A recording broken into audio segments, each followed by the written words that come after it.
Do you struggle with the sound of your 8-string guitar? When you go to record them, does it just sound like bleh? Do the tones that you create just kind of miss something? Something thick and meaty? Do they tend to sound a little thin? Thankfully for you, I'm not an expert, but I know a thing or two that just might help you out. So stick around and I'll get you djenting and thawing before you know it. And isn't that what we all want?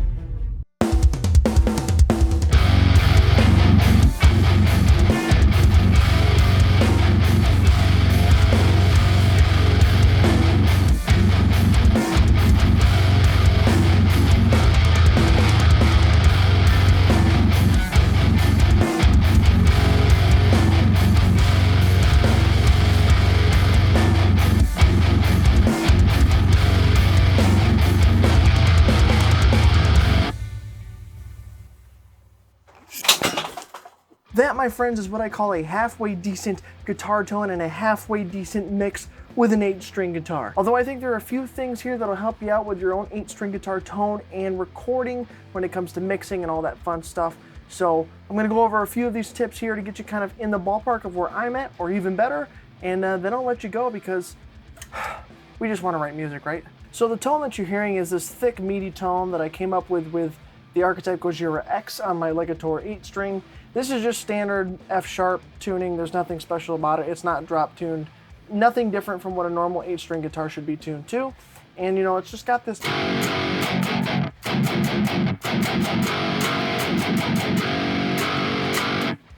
So I'm gonna walk through the tone here and show you exactly what I did, and then I'll break it down in terms of how I recorded it and the things that'll help you out. So I named this preset 8-string chunk. It's my own preset. It is what it is.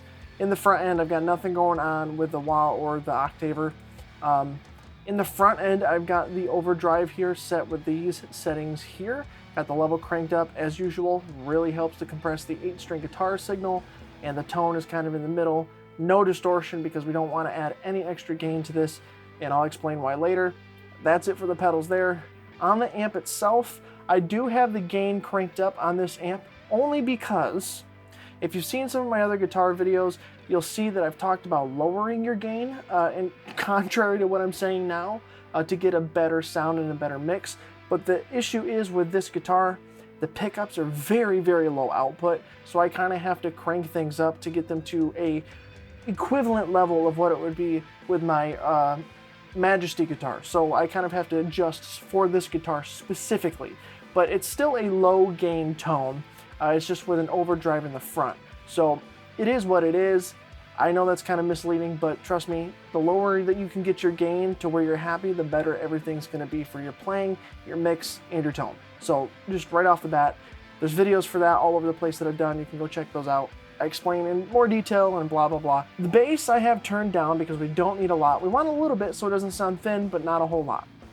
Mids I've actually got turned down a little bit, and I could have cranked them a little bit more, to be honest. We got a good sound already with these pickups. They're pretty punchy, but I could have turned the mids up even more.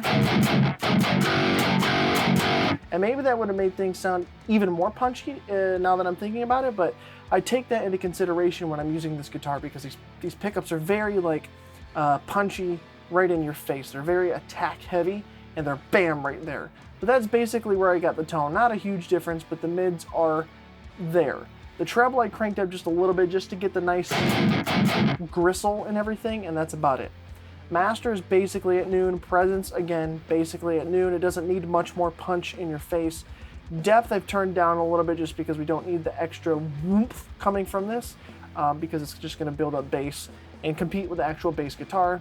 And the output I've got cranked a little bit just to match level with what I was playing when I was practicing with this tone and all that fun stuff.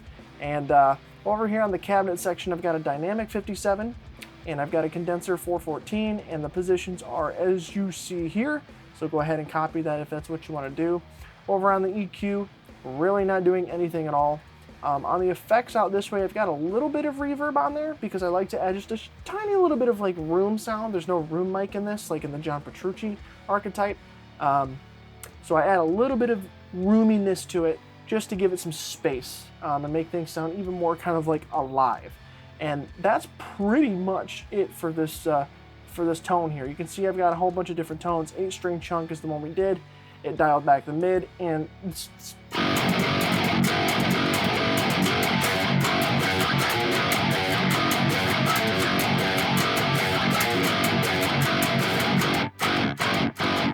right? It's kind of that chunky, clanky 8-string guitar tone that I like with bands like Periphery and bands like Haken. I like their tone. It's a very punchy, not overly like saturated, punchy though. Punchy is the key word for me with this, because that makes the 8-string sound kind of stick out from anything else and getting lost in the mix of everything. Now we're going to talk about how I recorded them. And again, I've got videos that you can go check out that talk about how to record your guitars and whatnot. But I'm just going to kind of breeze over this just a little bit to keep things short for you. Basically, all that I've got going on is 4 guitar tracks. And 2 of them are the heavy tone and 2 of them are the clean. That's in like the background, giving a little more space to this mix. So the first 2 tracks here are just the heavy riff that you heard earlier.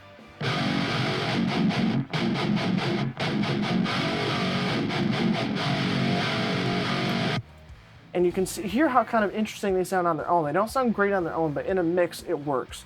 But those are both panned hard left and hard right. And it's just 2 of those main guitar tracks. In the background, I've got these like cleans going here.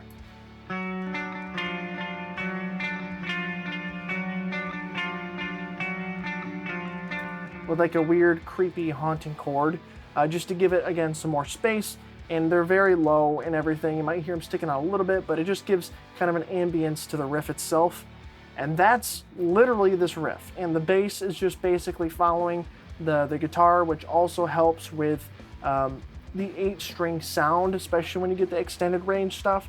Having it follow suit with the bass, actually the other way around, having the bass follow suit with the guitar really helps to make it stick out and give that 8-string sound that everybody wants to hear. It gets very tricky with extended range stuff in terms of mixing and all that. So whatever you can do, any kind of little tricks that you can do are gonna go a very, very, very, very long way.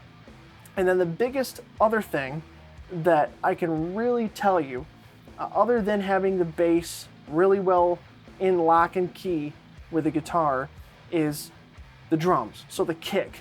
Really lock that in. I know it's like overdone, but really, really lock that in with your bass and the guitar parts to make them like really stick out. So the kick I have following the rhythms for the most part.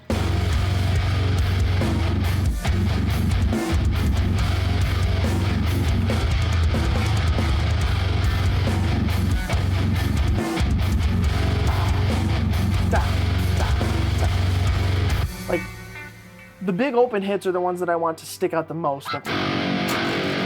Right? The chunky palm mute things I'm not so worried about. That's where I played around with the groove a little bit. But having the open thaw wow, that's where you really want it to like really hit good.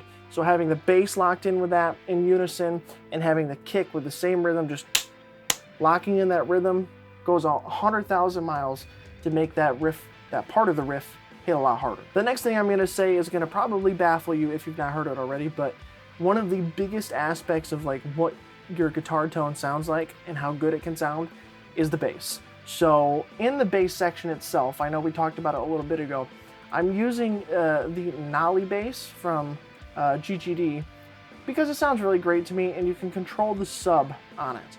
Maybe I added a little too much, but it works really, really well with the stuff that I do.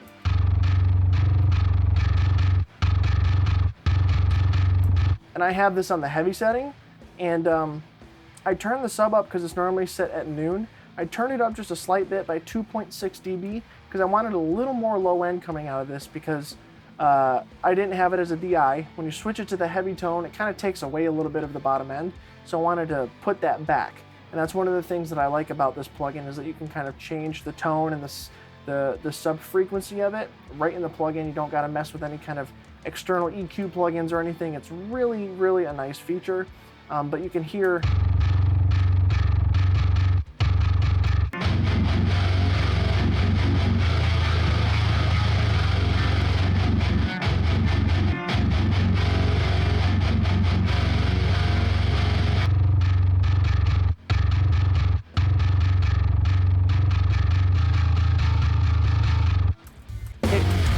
it really makes a difference in terms of your guitar tone, and especially following an 8-string extended range guitar makes all the world of difference. The final thing that I kind of want to mention when it comes to your guitar tone and the way you're shaping it for 8-string riffs, really, like I've said earlier, and again, I've got a video specifically on this topic, turn your gain down lower than you think you want it to be at. So get it to the level where you want it, and then turn it down a little bit, like a notch or two. And eventually you'll start learning, like, the lower the gain, the better that you can articulate sounds, and the more the notes are going to stick out in a mix, and especially for something as essential as the 8-string sound, when it constantly is in fighting with the bass guitar itself and the kick drum and everything, you need everything you can to have it stick out. And part of that is having the gain turned down lower than you might think, because it's going to be less compressed, you're going to have more dynamic range and more attack and articulation, so it's really going to stick out a lot more. For instance, if I turned the gain and everything way up all the way, and I went over to this pedal and I cranked the distortion everything up, it doesn't work. It compresses everything so much and leaves no dynamic range. So turn the gain down, and you can get that nice, punchy, articulate sound, especially when you're playing on an 8-string.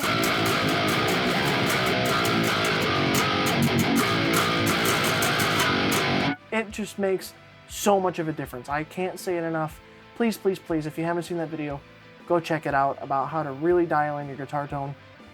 It makes a world of difference. And the last thing I'm actually going to say when it comes to like writing your 8-string riffs and stuff, and again, you can do whatever you want. You can have full creativity and do different things and not listen to a word I'm saying today.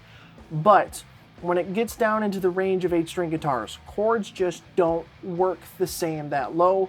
The frequencies are further apart and they get a lot more dissonant and they don't sound as good.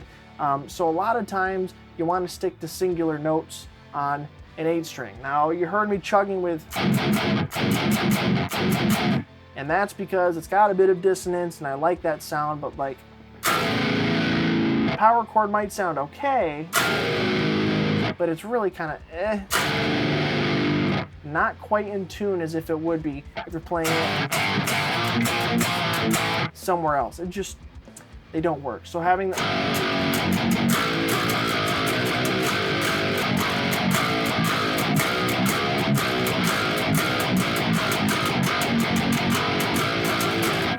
think about it like playing a bass, essentially. Use single notes and maybe throw in some chords if you think it sounds good, but a lot of times having the single note also helps it punch through the mix and really give that 8-string sound that we all know and love. All right, that's all I've got for you guys. Hopefully this has helped you somewhat and I didn't ramble or go way out of order too much. I tried to make this as succinct as possible. This video is a little bit rushed. I have had a lot of things going on lately in life that have just like pushed things back. So like, I apologize if it's not up to par with my other videos, but hopefully it should be, and hopefully you have learned a few things from this video. And just let me know if any of this works for you. Let me know if you already knew some of this stuff, or if you have any other tips for people, let me know down in the comments. Watch some of the videos on your screen, and I'll see you in the next video.